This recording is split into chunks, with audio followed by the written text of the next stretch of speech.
but I think I think this topic of like, how do you focus on this business and what do you need to focus on in this business is key. And you know, the element of this program being designed for new agents, right? And let's just unpack this a little bit. Like here's what you're all going through right now is committing to drinking from the fire hose to try to figure out all the things all at once, right? Yeah. Now here's what I can tell you is like the things that you're going to struggle with in terms of all the things that you need to learn that yes are important for the business. Like you need to know how to write a contract and open doors with lockboxes and access the MLS for information and how to print things, right? And how to use the new Canva account and all that sort of stuff. It does become important, but just understand that we don't have the ability to use anything that we learn if we're not out there communicating with the intent of building a pipeline. Right. So it's just the priorities that play out, as new agents, like, yeah, you've got kind of your hands full because there's a notion of like you've got to be in a position where you're, you know, focused on everything. Like the learning in this business never stops. But when you're starting out new, like, yeah, you got double time in terms of like what you have to learn just to be able to function, but then also what you have to learn and what you have to do on a consistent basis in order to have the results of the business that you want. And it's a challenge. Yeah. And I think, like I've gained a ton of perspective on this topic in the sense of like, um, it's tough to balance everything all at once while, you know, trying for many of us, new agents, like we're trying to get to a point where we're, you know, leaving another job, another career, another whatever in order to do real estate full time. If that's the goal, if it's not, that's okay. But that's where many of us are at as a new agent coming in. Like, I'm never going to be the one to say something like, just go all in, quit your job and do it. Right. Like, that's tough. So now you have that, you have family, you have life, I got to learn all this stuff that's being taught, and I got to do what's necessary to procure the opportunity for a business.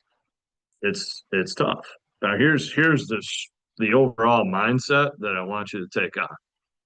Some of you may have heard this from me, but instead of ready, aim, fire, ready, fire, aim, and more so like get yourself ready, fire, fire, fire, fire, fire, fire, fire. See what worked and what didn't. Recalibrate, aim, get yourself ready again, and then go after it again. But we're gonna, a weakness amongst just people in general. Like this is a human nature type of thing that involves where, you want to like have it be perfect before you go start. And that is really dangerous. Okay. And it's really a hindrance to consistency because arguably you're never gonna have it down, right? Whatever the topic is that you're out there needing to learn on, whether it be a contract, listing paperwork, buyer agency, how to show homes, how to do a listing presentation, the marketing side of it, social media, all of it. Like it's never going to be perfect, but you do need to go out there and mix in the pursuit of personal development to be able to do this business at a high level and have everything that you need in order to do it. But understand that, there is no business without the activities of communicating to people for the purpose of capturing, generating opportunities to work with them. And then, you know, converting that opportunity. That's where the focus needs to be is how can I create opportunities and convert them? Like from there, we'll help you with the paperwork. And I'm not delivering this in a manner to where it's like, don't worry about the paperwork. Don't scratch that. Like, yeah, you need to get through the training class, right? You need to have a general knowledge of how to go about it. These training classes, for example, are not intended to where it's like, okay, you just downloaded this information and now you're perfect and you're never going to forget it, right? Mm. So it's tough. What are you hearing when you hear Convert it. that? Okay, My new work is good. good. Convert opportunities. Well, good. Convert it. Like if that's the focus, now there's the bold law that comes into play of what you focus on will expand. Right? So if you're waking up each morning and going to bed each night with like, I gotta convert, I got stuff in my pipeline, I gotta convert it. Like that intention is only going to continue to build. And just as a a sales professional, like, yeah, that's where we want to butter our bread, right? It's the actual like it becomes easier to, not be distracted by everything else when you're in sales mode and like, all right, I gotta sell, right? Like here it is, it's right in front of me. But I think it's worth, at this point with how I've been delivering the content to this program, right, for as long as it's been now in a short amount of time, but it's worth to like it. Let's take a time out. You got a lot coming across your plate. Know how to eat it to digest it. Right. And there's certain things that like, yep, you're gonna have double the work because you're new and you gotta start off and you gotta learn everything as much as you can. But if that's prioritized above taking action to grow your business, it gets tough because now what happens is like, well, you learned it, but you forgot it because you didn't have to use it. So now you got to relearn it, right?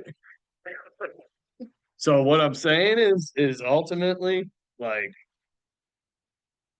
well, first of all, progress over perfection is always the case. So do not approach this business though with the notion of like, I'm gonna, once I know how to write the perfect contract, then I'll start working on my business. Like go out and get it, get the opportunity, will help you, you know, for simplistic terms, will help you with the paperwork. Like that's the least of my concerns. And he said something a few weeks ago. He said to go out and do it. Yeah. He said, we do. We get a lot of classes. We get a lot of things where we can sit. We can get the information, and it's almost like a double-edged sword. Yeah. Where you're feeding yourself, and it feels good because you feel like you're gaining the knowledge, but Yeah. you're not actually applying it. So I heard it, and I took it because I Love it. application. Good. No, thanks for sharing. I mean, for just to pick it up on the recording here, it's just coming back to that just do it mentality. This will be on YouTube, so I won't say what I really want to say, but break stuff. Like just get out there and break stuff, pick up the pieces, right? And when you boil down like what it is that you need to be breaking, so to speak, it's communication. Get out there and communicate with as many people as you can with the intent of them being able to know and remember you as their real estate resource. Period. Like that's your job. If anything, like I'm almost more and more thinking like, and it's not going to change, but because it's the training part is needed too, because you do need to know how to do it all, right? But it's just like, man, so part of me wants to like rip the training book up and just be like, we just need to be figuring out how to communicate with our people first Mhm. for like the first 3 months, and then we can go into like a training mode of things. Like that's the mentality I want you to take on. Don't get me wrong, you need to train too. So it's difficult.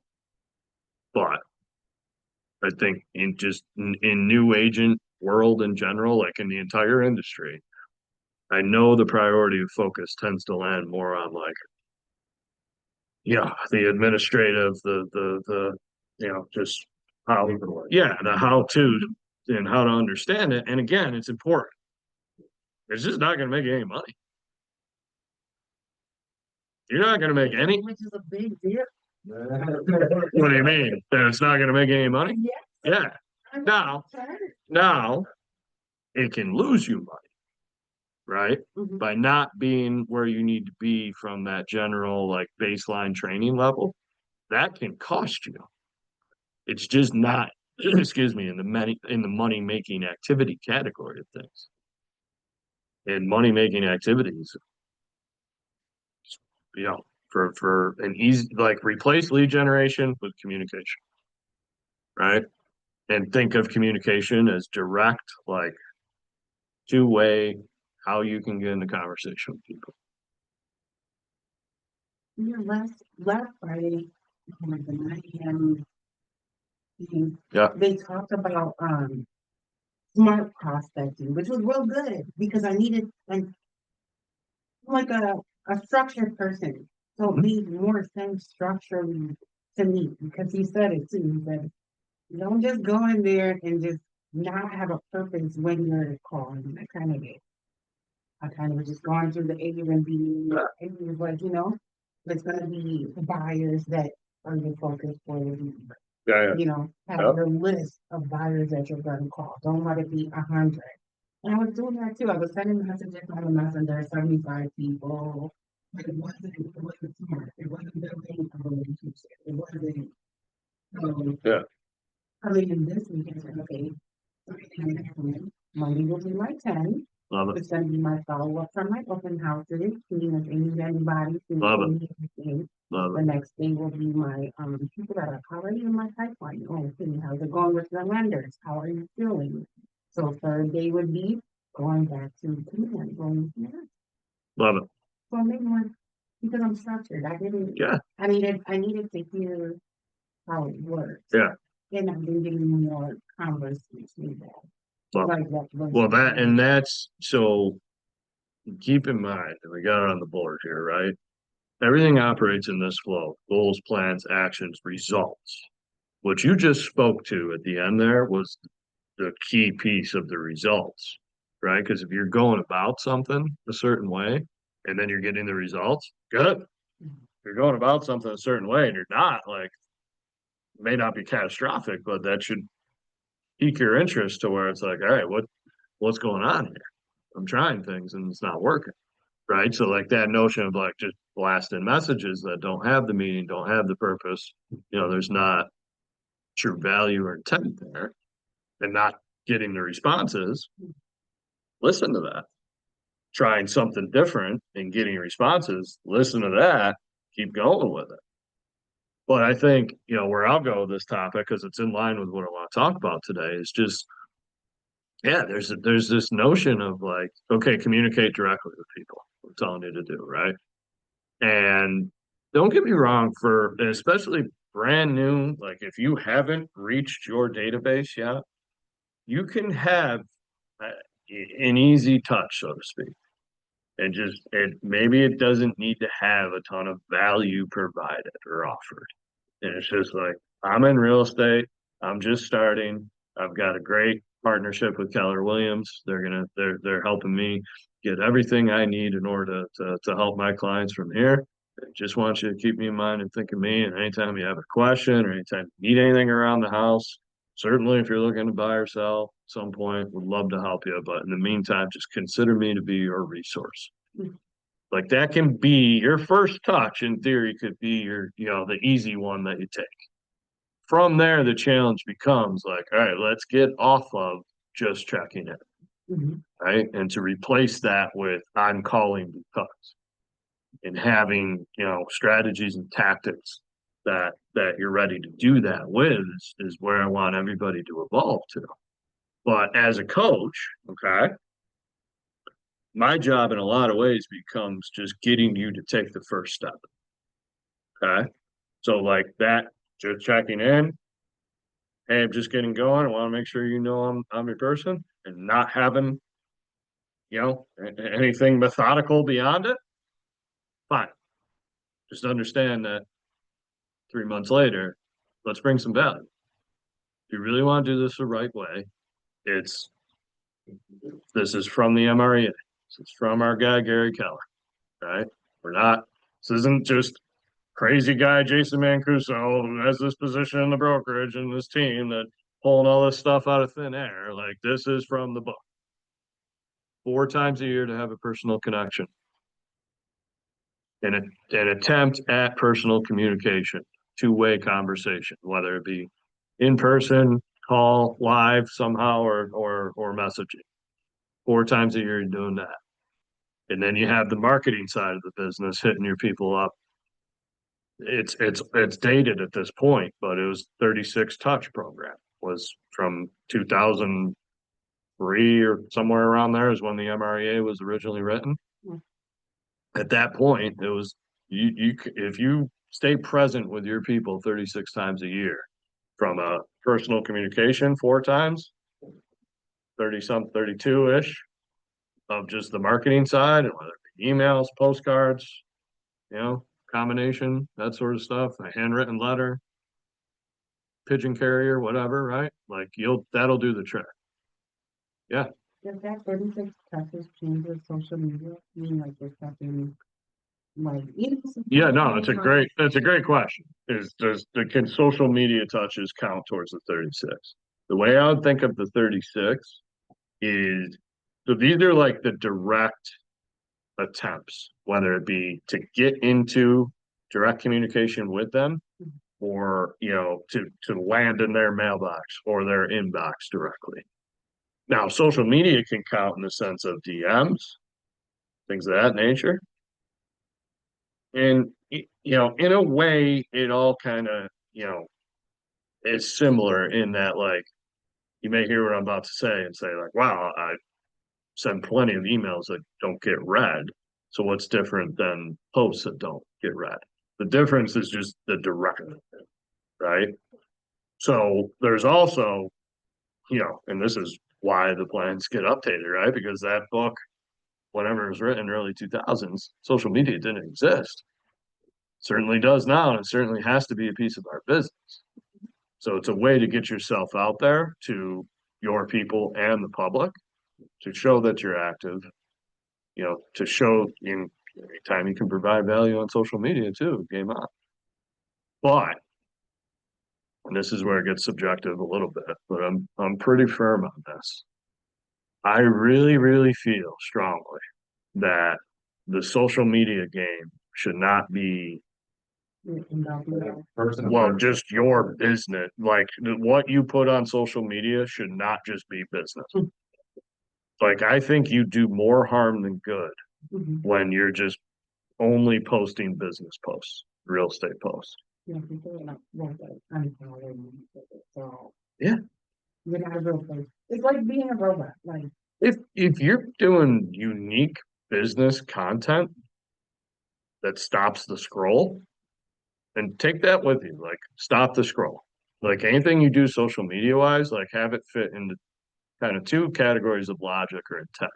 One would be, am I just staying consistent to get myself out there? And if that's the game, like there's a balance of, to me, I think it's at minimum 60-40, 60% personal, 40% business. Like minimum. If you did 80% personal, 20% business, I'm okay with that. But like just stay relevant in terms of how people are scrolling, right? And you're just showing up on their feed. Because and you tell me I'm an old boomer at this point, right? But I don't know, just everybody's just doing this these days, right? Or how are you going to stop them from scrolling? Right? And that can be you shouldn't just take on I'm going to stop the scroll strategy with only business. I guess if it were proven effective, fine. so can I ask? Yeah, please.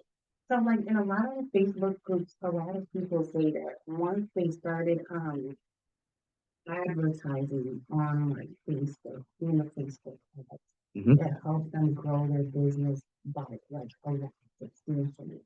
Mhm. And how do you feel about that? You probably don't have to. You really do. No. Listen, as soon as I stop, my business stops. That's for everybody. Yeah. Don't like just what I have with my team, for example, like I stop showing up, that goes away. Okay?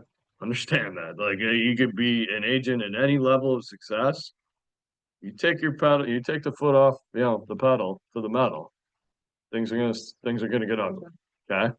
So what you had asked about in terms of like running ads on social media, like for the purpose of okay, I'm now getting contact information to build my database and to communicate with.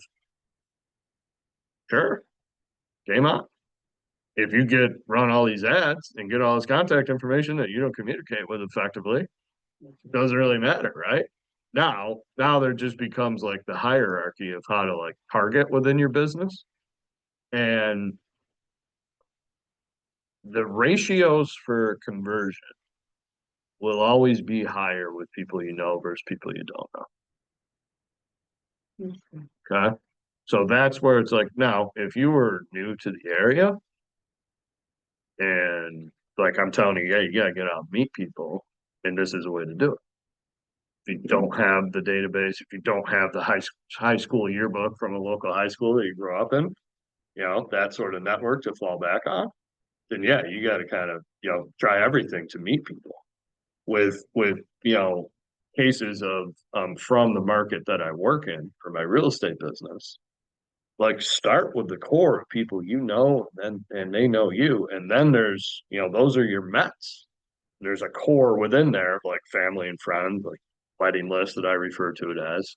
Then it gets wider and less significant, right? So eventually you get to the point where like, yeah, like literally get out the high school yearbook.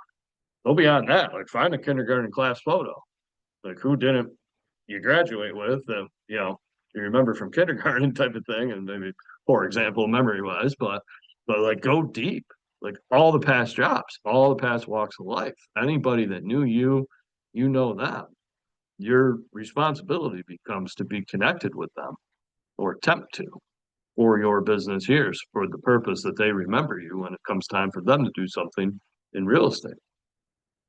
Once you exhaust that list for anybody, local or non-local agent, or hometown or non-hometown, right? Then it's like, okay, go meet more people because your database is going to have attrition. Not to be morbid, but people will die. More so, the attrition rate is if you don't continue to grow it, there's just a natural, like, no matter how good you are at this game, like somebody moves out of the area, somebody forced to use their new sister-in-law who's an agent instead of you, like that stuff happens. Okay. Conversions are definitely harder when it's not a relationship. Like just when you're calling random people, they don't know who you are. They don't. Yeah. Like, you're just giving a picture. And it's harder. Now, some people have to expand your database too. Yeah. No, You know what I mean? by the way I think of it is just like prioritize the activities, right? And I've been doing this a fairly decent amount of time.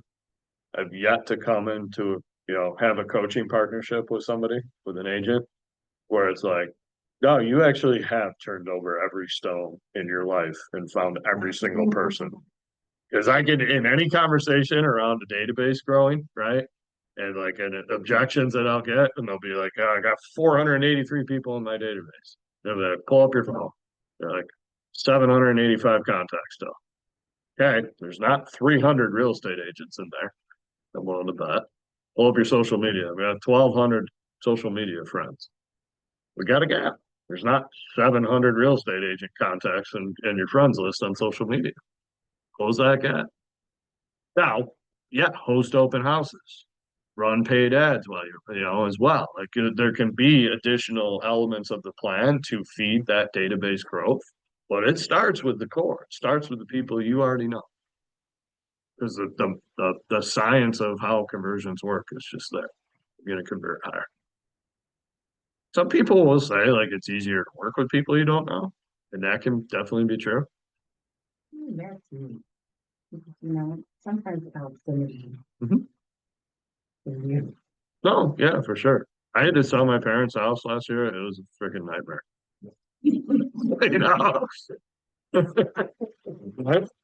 Yeah, there's partly, there's a lot of things there, right? But like, there's, it goes both ways, I guess, but just don't lose sight of that. Now, I'm gonna continue this discussion here of ultimately what we're doing right now is having like a how to prioritize sales activities for your business. Right. And this is here's a reminder as to how this program is structured overall, to where training, coaching, and support are the three pillars of the launch program. And they're three different things. And training and coaching specifically are two different things. Right? Like the training that you need to be able to consume, to be able to go do all the things, like that's an aspect. Coaching is like growing your business and helping with the uncomfortable things that you need to do in order to grow your business. Okay. So just at least have that knowledge of like, that's how I'm thinking of how to approach this from my standpoint to lead this program and the agents in it. Okay. But what I want to do now is let me do this. This is from Shift.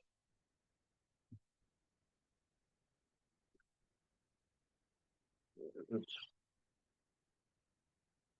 share my screen here. This is real fancy. In that I took a picture with my phone this morning from page 38 of Shift.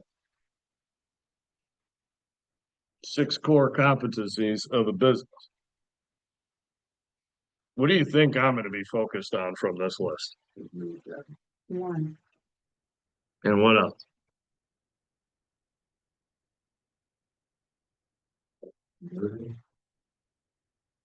Number 2, like the getting to agreement part is key and needs a lot of coaching. Generating opportunities, how to go about that, and how to convert, to get to a point where you're working with people that you should be working with, people that you should be working with, and working with them by appointment is key. It may not feel this way yet, okay, with everybody in this group, but 3, 4, 5, like that's the easy part over time. You're gonna get to a place where like showing a home is second nature, and just like you have a process, you're comfortable with it. It's not the nerve-wracking experience that it is when you're getting started. Writing and negotiating offers, like, yeah, I get it. Like that's just a total freaking show right now between paperwork and how to do it, how to deal with the other agent, all the different things, right? And again, I know there's a balance to it, right? To where you have to figure this stuff out. But just know you're in a place where as long as you're willing to figure it out, you're gonna have the third pillar of this program, the support, to be there for you. As a reminder, like, this is a figure it out. We're gonna help you, right? Mhm. That's the dynamic. You have to push yourself to do these hard things to be resourceful and take an attempt at it, right? And then you have the backup of or not the backup, it's just the requirement of like come to me with everything. Okay. Number 5, the coordinating the sale, the closing. Here's how I'll refer or I'll touch on this topic again. More things to figure out. All this stuff is stuff you have to do at a high level. By the way, I'm not saying like this is the stuff that you can just be lackadaisical about and careless around and not really care about or do at a high level. I'm just saying it gets to be a lot easier as you gain experience over time. Okay, but here's how this was delivered to me when I heard this conversation. I wanted to relate to you all last week, I believe, was in the context of busy real estate agents that outside of like dual career, part-time agent life, but there's full-time agents out there that they claim to be busy, right? And you're working 8, 10, 12-hour days, it feels like sometimes, right? And you're out there doing things. And correct me where I'm wrong, but 5 closings a month would be a pretty damn busy real estate business, right? Everybody be happy with that. That doesn't take 8 hours a day number 4, number 5. Mm. Okay. Now, the time is going to be taken up really in number 3. Arguably number 2 as well in terms of the presentations and the appointments to consult with people to wrap, to convert, to be working with them. But time in the field of, going on appointments, showing homes. Yeah. With a high level business closing 60 homes a year, 5 deals a month, like, yeah, you're gonna be out in the field quite a bit. That should take 80% of your time. But it's not 8 hours a day. So when we're busy and putting in the blood, sweat, and tears and the hours building up, are we making the investments of time in the right categories? And the more that you focus your investment of time and mental energy and like physical figure it out type of stuff on categories 1 and 2 of direct communication that is intended to capture opportunities to do business with, to get to a point where, hey, you're willing to formally consult with me and have a conversation about your real estate needs and wants and how I can help you. That's what number 1 just, that was the long, elaborate, different perspective version of number 1. Just capture, when you guys walk in before converting to your business. Yeah, so think of like lead generated and you've captured their attention. They're willing to talk to you. Right now, another way to think of that. So like you're like the online or the social media ad concept, that can be lead generated and captured in the sense of this just hit my inbox. Well, you can have a tough time capturing that from there because if they're not responding, it doesn't matter aside from the data that you have to nurture. Versus, communicating directly, that lead generation piece. Capturing being, I got a lead. Like their hand is up. They're not going to say, I'm a lead. They may say, yeah, actually, Jimmy Jr. is graduating in another 2 years and we're trying to get south after that. And having, the process on your end shift to that's a lead. Okay, it'd be better if they were moving right now. Job becomes well, yeah. But to your point of how this started with the pipeline discussion, the job is to build the pipeline as big as possible. Like if you take nothing away from today, just understand that your job boiled down is to build your pipeline as big as possible and then continue to nurture and convert it from there. Now, in order to get to that point where you're building a pipeline as big as possible, you're like, what you're using to do that is the direct communication, is the lead generation, is the marketing in a way. Just don't forget lead generation based and marketing enhanced. Is that the first time you heard that? Yeah. Man, I gotta do better. That's on me. That's a huge concept for this business. To be lead generation based and marketing enhanced. Your marketing alone is not going to, result in you being remembered. If anything, marketing alone without the personal connections to boot,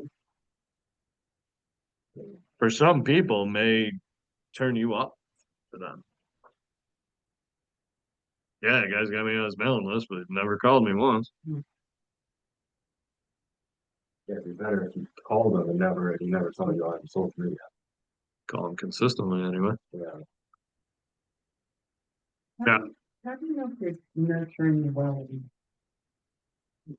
That's a great question. What's the one way to answer it would just be the nurture leads to the outcome that they're looking to accomplish, right? So I think, it's outside of like, how do I know if I'm nurturing well, but I would back it up to where, how do I know that I'm performing a proper initial consultation So that you're operating with like, okay, I know what your goals are. I know the who, what, where, when, why, how, excuse me, of your situation. Because without that, you don't know what you're nurturing to. Now without that, now you're just nurturing to your benefit and your goals, right? Because now it's like, you're talking about doing something like, when the hell are you going to do it? I want to get paid, right? Versus like, that they're not doing anything for another 18 months. Mhm. Now, yeah, the requirement kind of shifts to a nurture process that's that long, right? And you can kind of answer that question more directly and objectively to where it's like, I'm doing well at nurturing because I know they're 18 months out. I'll talk to them every 2 months. Mhm. It's been a good interaction and nothing's changed. And I've, provided value along the way to see, to help them with the upcoming move. And as it gets closer, we're more engaged. Then you can, define you're doing it well. That makes sense. But that's a great question. And I'll answer it a different way, but like to know like you're nurturing well on your end if you can speak to the progress towards the outcome they desire. And that's the key of like what they're looking to do. Some people don't even know that. Sure. Saying one thing one day, some people learn fucking no. Yeah, but I would and that's true and believe me, it's nowhere near perfect what I'm about to say, right? But there's plenty of people out there like that, and ultimately, as best as you can help them figure it out, or at least reel into a process that you're guiding them to, that becomes powerful. From two standpoints. One, like you're actually, I know this is far fetched, but like you can be an accountability partner to people's lives. Just like I can be for your business, you can be for them reaching their goals in real estate. Mm. We don't think of it that way because we don't want to get weird or whatever, right? But like people need it, Mm. right? Yeah. So if you're find a way to offer it that's not weird or whatever, but whatever, just use that word. Rephrase it. Okay, I want to help you you're telling me you want to buy a house in 2 years. I want to help you get there. Here's the plan that I'm going to help you on. I'm going to check in every 2 months from now to make sure that, you're paying off that bill that the lender said needs to be paid off in order to qualify. Mm. And if you need to talk at any point, just as like a sounding board to help you get there, I'm here. But if you're okay with it, ask for the permission when you want to check with them next, right? If you're okay with it, I'm gonna call you in another month and see how you're doing with this process. That's good. Like that? Mhm. Good. People need it. It's so genuine. Well, it I is. think a lot of times people don't realize how Yeah. business it sounds like. Well, I think I think it's hard to get them on track and kind of like guide them without being too like salesy or too pushy. this is where this You know? so I hear you. Like, Cure that, try to cure that, go attempt to cure it with the notion of just asking their permission. Right? Because now you're not sales. Because if they agree to take your call in a month, you got their permission. It's no longer sales. Now you better make sure your system's set up to do your job.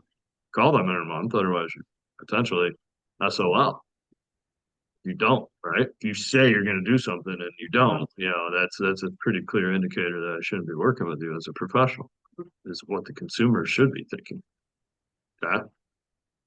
But just flip the attitude of like being salesy, because I get it. I don't want you to be salesy. But I want you to ask a ton of questions to see how you can help. And I want you to always close to the next step, to be asking like, this is what I'm gonna do next. Are you okay with that? In specifics, right? And generalities, right, too, just that example, what I mean there is just, cool if I check in another month. By default, again, that 4 times a year, that's once every 3 months, right? So by default, every single conversation, if there's not a lead, should end with like, hey, cool if I give you a buzz in another few months. Because if they tell you, like, honestly, I'm sick of you. Give it a year, please. Like, well, one, good for you. At that point, because you've been so consistent that they're sick of you. Two, they're not going to. All right.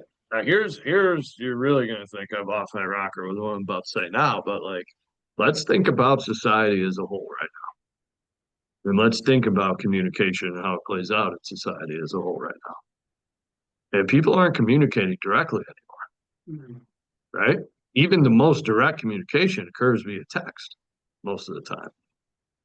You've got the opportunity to like provide value just as a human in a time when, and I realize it's whatever, not trying to stand on a soapbox politically or anything else, but it's just like it's kind of funky out there, right? To now like we've gone from like communication playing out like this and scrolling, right? And like we're not communicating, but oh, I saw your post on social media and looks like you're doing well.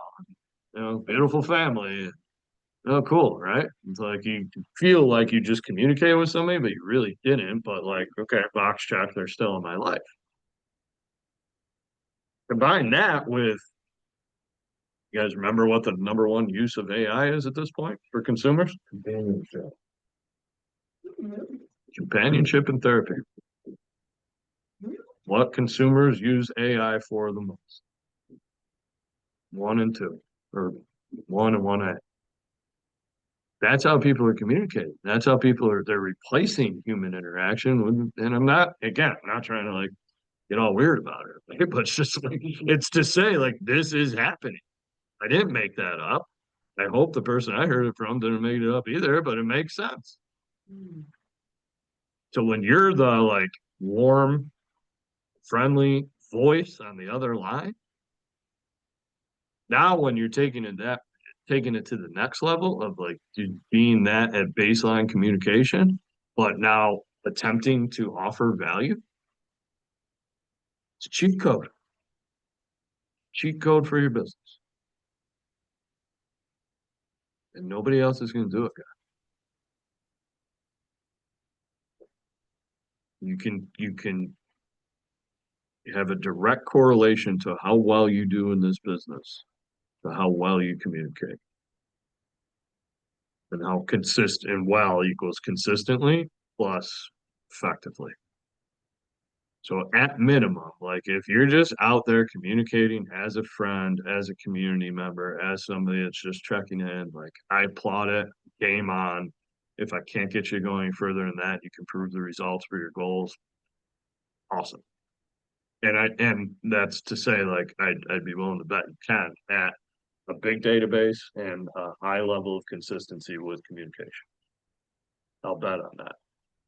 To reiterate, if you combine those two facets of a big database, communicating consistently, and attempting to offer value, like I'll bet my firstborn. Put my house up.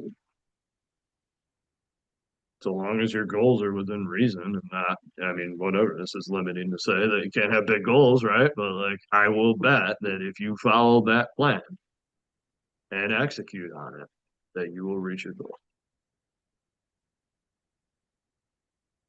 What if they have a family issue? Here's my challenge to each of you. One, like, pretty sure I counted right. There's 115 days left in 2025. What do you think of when you hear that? I'm in trouble. I'm gonna get going. Because time is short. All right. On the other hand, there's a third of the year left. Not even yet. So like That's why I asked, because probably I'd be willing to bet most people have that response. They're like, ooh, we're really, time's ticking here, right? But you got a third of the year left. Now, how, what you do with this time ahead is going to do a couple things. One, like it'll, you know, you've got 9 weeks left to close out 2025 in the sense of anything that goes under contract in the next 9 weeks would bring us into the first week of November. And anything that goes under contract in November probably closes in 2026. Okay. You've got this push to make here coming up. That's going to dictate how well you finish 2025. But of equal importance, how well you start 2026. Because anything you do today is reflective 90 days from now, in the sense of like it having a chance to pay off. You know, your pipeline can be reflective, like to getting paid 90 days from now. Like if there's new interactions that are made, like the game here isn't to just like you're gonna call 100 new people this week and get 95 leads from it. It's quite the opposite. You're doing well if you get 5 leads from that, right? So starting now, going through that process, tee up those 5 leads that you then convert over time. That chances are that's 2026 business. That's okay. You need to be, you know, that process needs to be playing out constantly. But you've got time to finish the year strong and start 2026 strong. Here's my option is to, I want you to get through your entire database strategically. What I mean by that is that if you haven't reached out to them yet since being in the business, you have to, just period. Okay. And the magic number for where, you know, statistics start to show that there's going to be some substance to your business is having 200 people in your database. So getting to that number and making sure that they have been communicated with directly by you. I want that to happen by Christmas. Okay. Now, if you got 50 people, like get to 200 by Christmas. So we got to find 150 more people. You've got 300 people in a database that you haven't communicated with them at all or recently. It's always day one, go after it. Yeah, the holiday feels so a little bit. I'm not gonna lie, you know, happy Thanksgiving, happy Halloween. Here's a position I want you to be in though. I want you to be in a position where come Christmas, you can give yourself an easy touch if you want. Because you just provided value the last time around, 3 months earlier.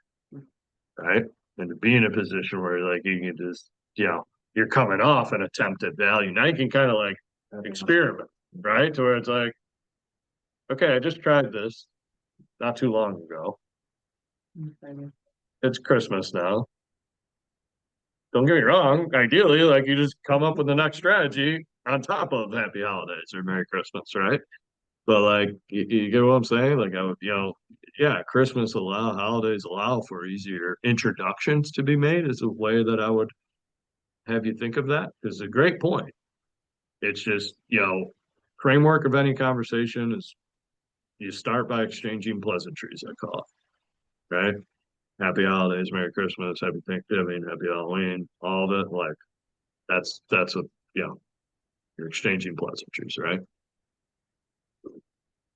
I want everybody to get to a position of like, I'm calling because as part 2 of that. And then see where we go. Part 3 being either, okay, there's something to act on, or just close to the next step. And hey, if it's cool, give it a shot, see how you're doing in a few months. You calling because Now you're looking for the ammo, huh? I love it. I'm not gonna leave you hanging. There are lots of ideas. Okay? There are lots of ideas. Because you know, there's the general introduction to real estate, you know, so like, I'm not looking right now, I don't wanna sell my house right now, because I don't know if I'm gonna have to pay more for it. Cool, I'm not even asking her, so I'm calling because insert whatever it is.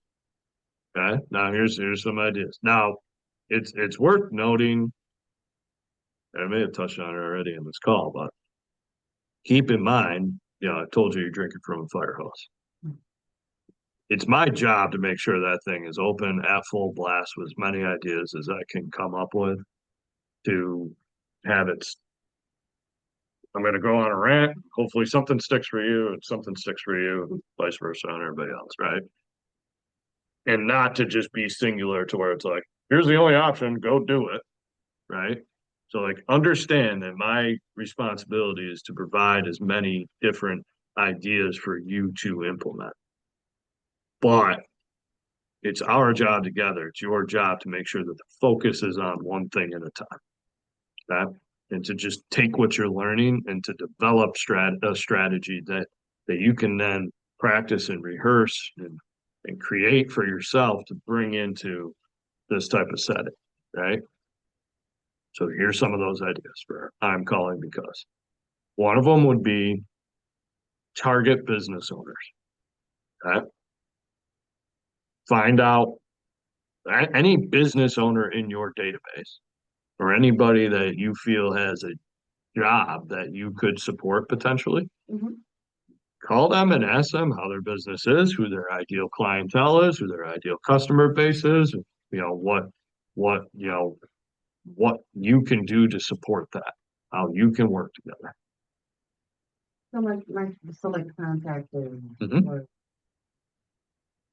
Yeah. And it doesn't have to be real estate related. Well, I think there's another layer of value when it is real estate related. Now think real estate related in the sense of anything going on a property or inside a home. I say on a property, like a fence guy is on a property and a kitchen remodel are inside the home, right?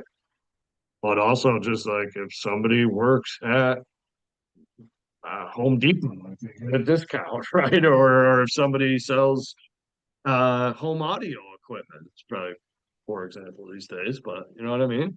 Like it doesn't have to be obvious like, a real estate attorney or an insurance person or a roofer, right? Right. Um, but find out about them and their business and how you can support it. There's arguably no better touch you can make, right? When you're calling like, how's things with you? How can I support your career? Who's, and these people are business owners too. Like, that's never going to backfire on you. And chances are human nature plays out as it usually does in a reciprocal manner, right? To where like, tell me how I can do the same for you. Now you may, you're going to want to develop a vendor list relative to the home and all the things in it to be able to have people so that you can then take this strategy to a level where, hey, I'm calling because if you have any, fall or winter projects coming up, I have a great vendor list for my business that I'd like to be able to introduce to people that I know, because these are people that I trust Mhm. that could help you with anything you have going on. Need anything? There's a script for you right there, right? Okay. But I think you can start before that just to like go through your entire database. Are they business owners or not? Even if they're not business owners. Hey, I'm calling because one of the things I like to do is to build out a list of local vendors, contractors, and businesses to refer to my clients for anything they need in their home. Who do you know? Who have you worked with? Who do you like? Who should I be talking to? Who should I have on this list? Because they may have a brother or a really close relationship with somebody that is in a business that directly applies to real estate. And it's not, again, the offering value concept, like don't take it too literally. This is not intended to be like you're gonna knock somebody's doors off and like, oh my God, Jason, you just changed my life. I can't believe you called and offered me, a referral for a plumber. I am forever grateful. I wasn't sure how I was gonna have running water without you till now. It's not about that. It's, so this sounds bad, but it's like the thought that counts, right? So just, with this pursuit of like tactical strategies, like trying to offer value, don't get too deep thinking that you gotta, God, change somebody's life with it. Huh? I'm even more worried about, say, I got someone on my phone who's a plumber, I don't know how good their work is. Right. I referred that, and then they do a shit job or something. So I'll be honest. well, no, so that's a great topic. If they're going to make it as somebody that you're referring, that's the opportunity where you're setting the expectations and the boundaries, right? And it's just a blunt conversation. Like, hey, I'm sure you take your business seriously. I do as well. Like, here's, I don't need anything from you. Like, that's there's plenty of businesses that are out there like, yeah, you give us business, we'll give you this, gift card referral thing. I'm like, I just want you to take care of people. Like, I don't need Starbucks gift card, right? Just take care of my people. But like, just set the expectations with these people that you're going to refer is important because then, that comes with questions. And like, if they're not okay with it, like, that's okay. Good for you. Glad your business is good. Like, I just need people that are a little more on top of it. You don't call back in, 2 weeks, like, that's okay. I just, kind of need somebody with a little quicker response time. And that's why also on this vendor list concept, don't give the list out for a couple reasons.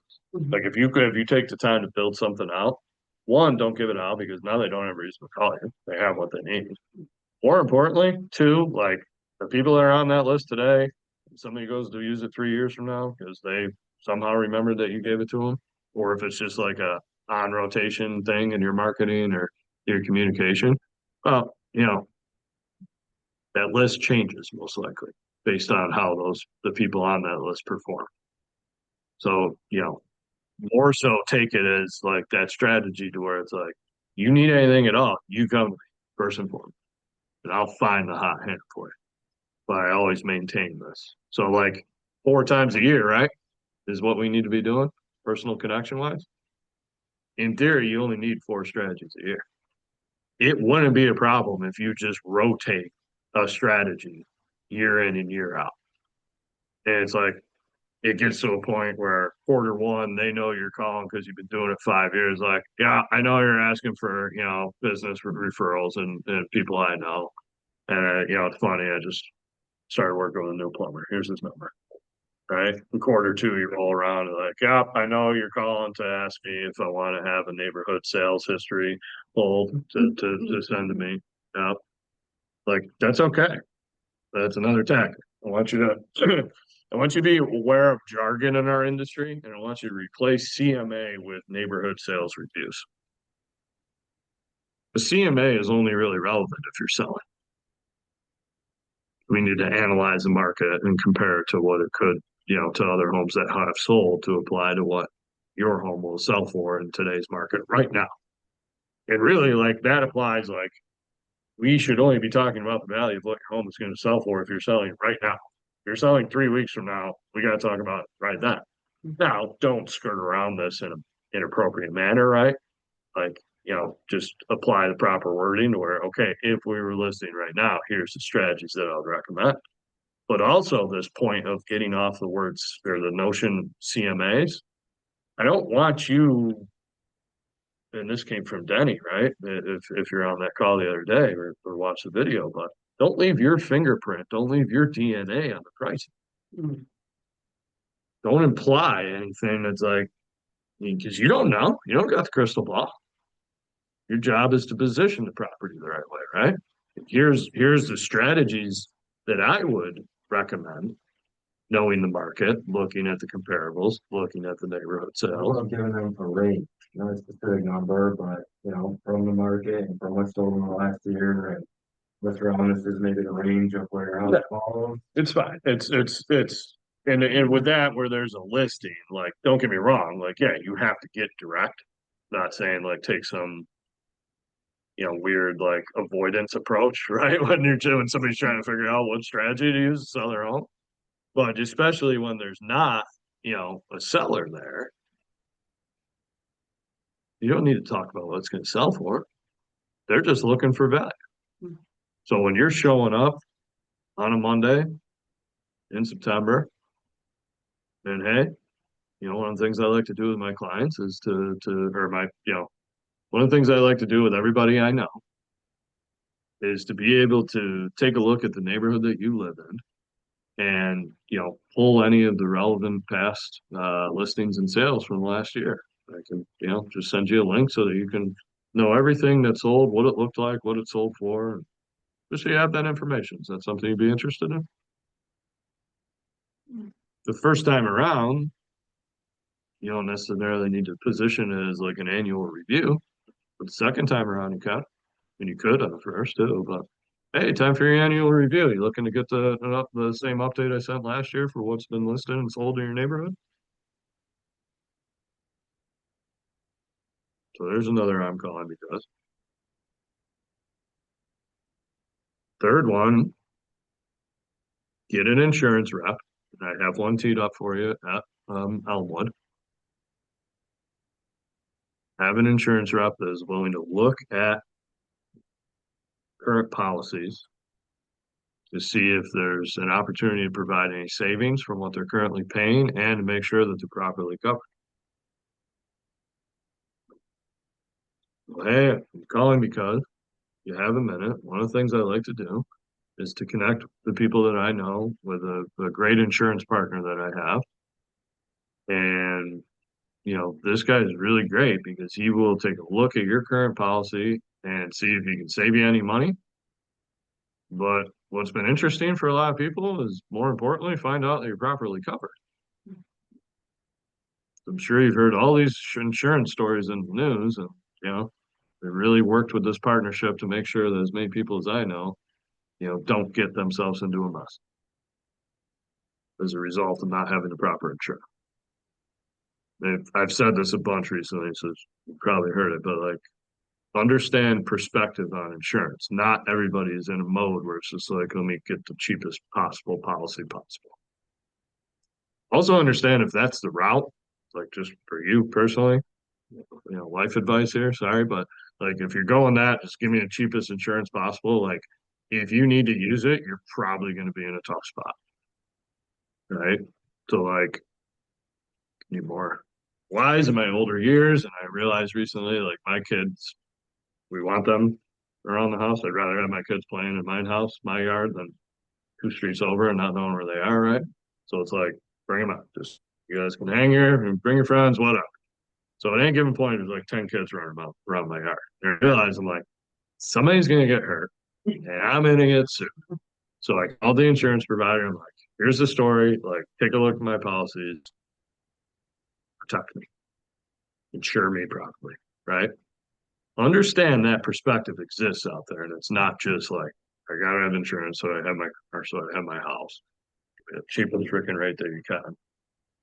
Don't get me wrong, I get that too. Just, personally understand the gamble that you're taking with that. So if anything, before you start doing this may be a good thing to do on your end, just so you can kind of learn about, how that industry plays out. But there's another tactic.